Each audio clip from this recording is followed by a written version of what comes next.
Can assist me. For the most advanced scientific center in the capital wasteland, I find your... Look, Dr. Zimmer, we've been over this. We don't know about your runaway robot, and we don't care.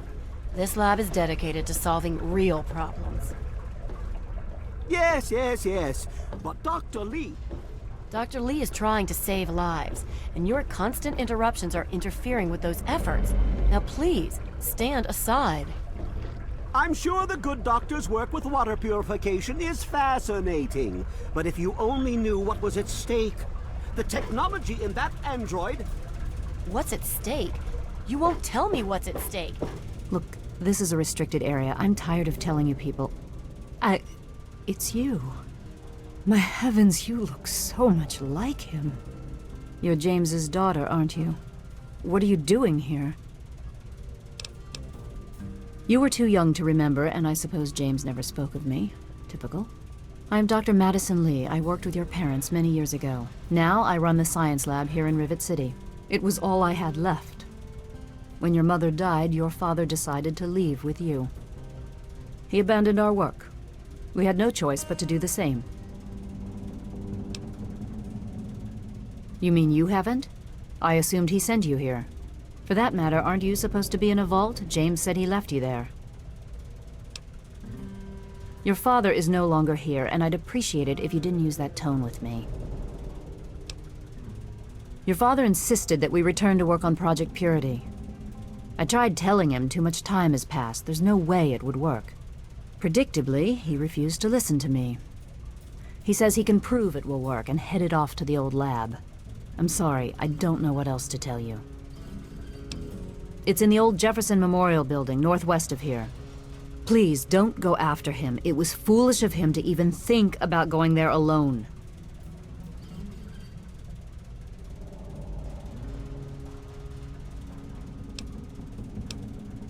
I suppose so. I worked with them for several...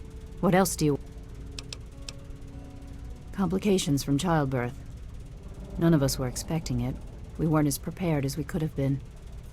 You have to understand, we were struggling with scavenged, derelict equipment. We did everything we could.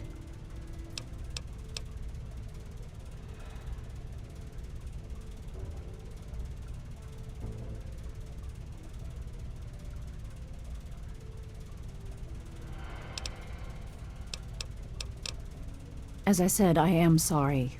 I'm afraid I can't go back and change the past.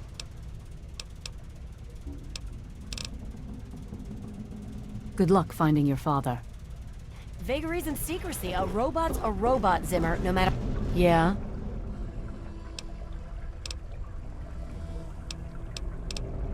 Look, some of us are trying to get work done. Anybody coming through here would have to talk to Dr. Lee. Why don't you go bother her about... You there!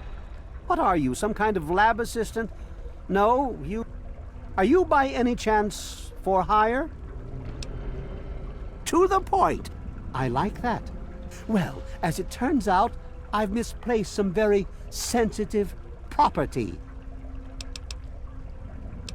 Ah, a woman of action. I knew I picked the right person for the job. Let me be clear. You won't be looking for a lost puppy or family heirloom. You'll be searching for an android. Do you know what an android is? No, I imagine you don't. You see, we've moved beyond those primitive buckets you call robots and have created artificial intelligence, sentient machines, artificial persons that think and feel what we program them to. Occasionally, their programming miscalculates. They get confused and wander off.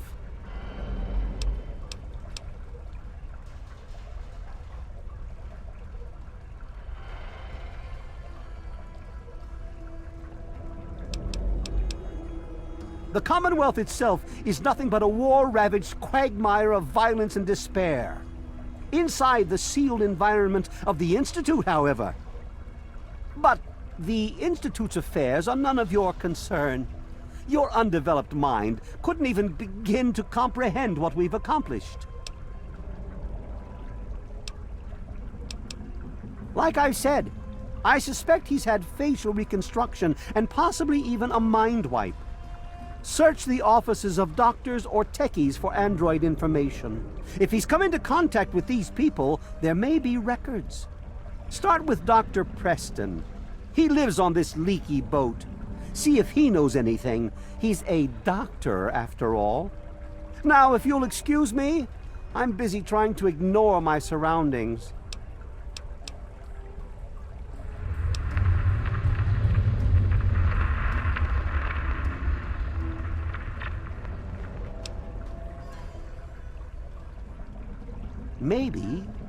Maybe he didn't exactly wander off. Maybe he fled.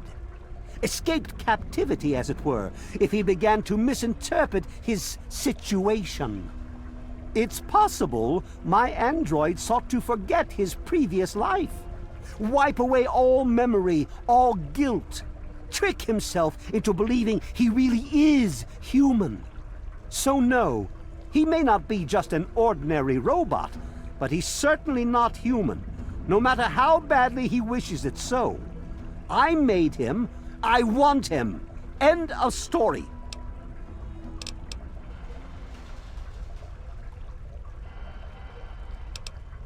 By God, you're as annoying as you are clever. Very well. I'll tell you what you want to know, if it helps you locate my property. The duty of this particular unit was the hunting and capturing of other escaped androids. Yes, others have escaped. It's one of the side effects of having such an advanced AI. Machines start to think for themselves, fool themselves into believing they have rights. And so, this particular android may have believed he'd done something wrong, immoral, and wanted to forget those deeds.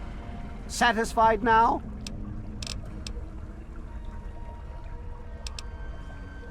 This particular android, designation A321, is different, special, the most advanced synthetic humanoid I've ever developed. The others, like my escort Armitage there, are all older models, easily replicated. But A321, it will take years to recreate him. So you see, this android must be located at all costs. The others are all acceptable losses, but A321, he is irreplaceable. Of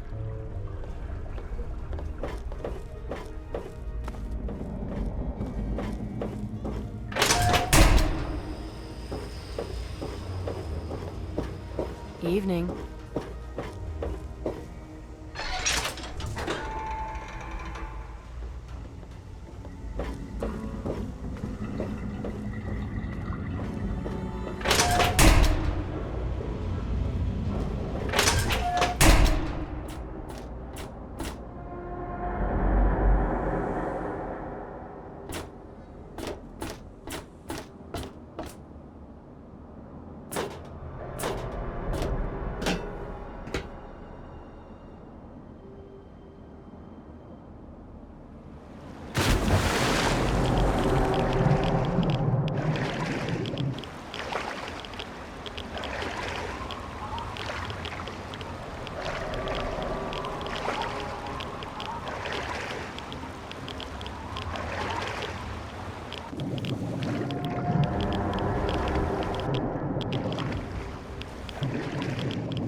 Burn!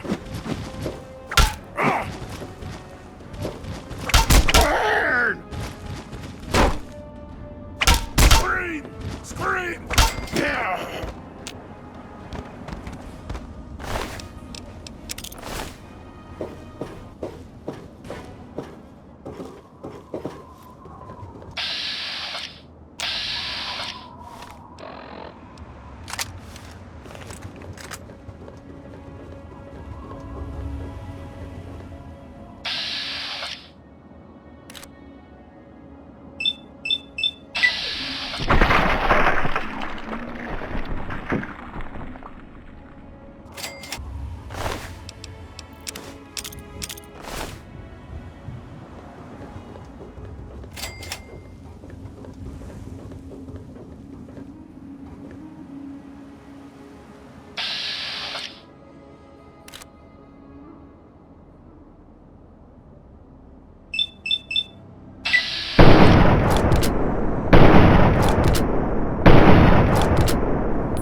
Must have been nothing.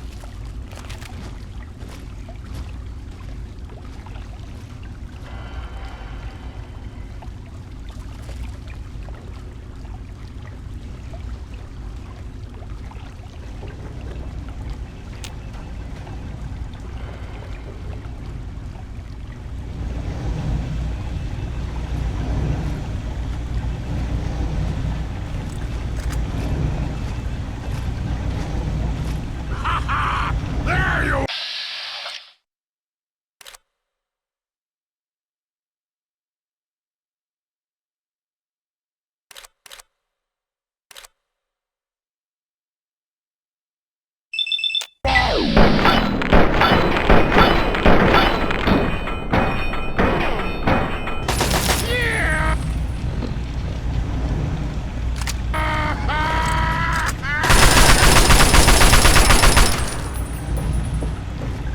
Game's over! Ah!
Even in Vault 101, my work on Project Purity never really stopped.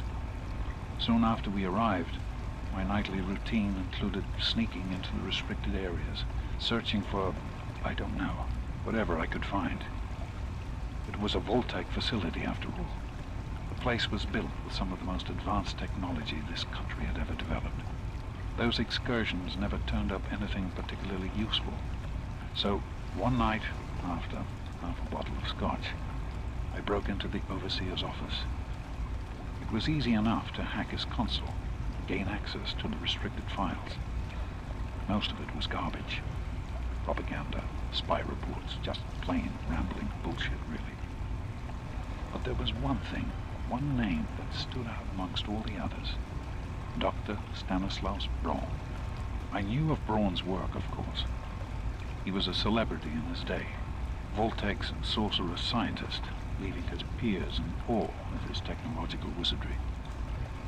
But it was in Vault 101 that night in the Overseer's office I first learned of Braun's involvement in Vault-Tec's Social Preservation Program and his work on something called GEC, the Garden of Eden Creation Kit.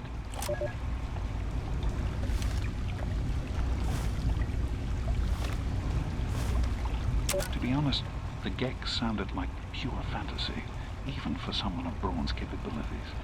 It was nothing short of a miracle. A terraforming module capable of producing life from complete lifelessness. But not only was this thing a reality, it was actually distributed to several vaults to be used after an atomic war. Vault 101 was, sadly, not on that list. I did some digging and discovered Braun's name on the reservation list for a Vault 112. I'm no slouch, but this man, he could have easily succeeded where I failed. Does his collected knowledge remain within the halls of Vault 112? Journals, holotapes, computer records, maybe even experiments. If I could gain access to just a fraction of Braun's genius, Project Purity would become a reality. I'm off to Vault 112 to search for anything of Braun's that might help me get this purifier up and running. All I know is that it's west of some place called Evergreen Mills, and it's well hidden in some sort of garage. But I'll find it. I have to. It's so close, but that's the story of Project Purity, isn't it? An eternity of almost theirs. Let's see if Braun has the missing puzzle piece.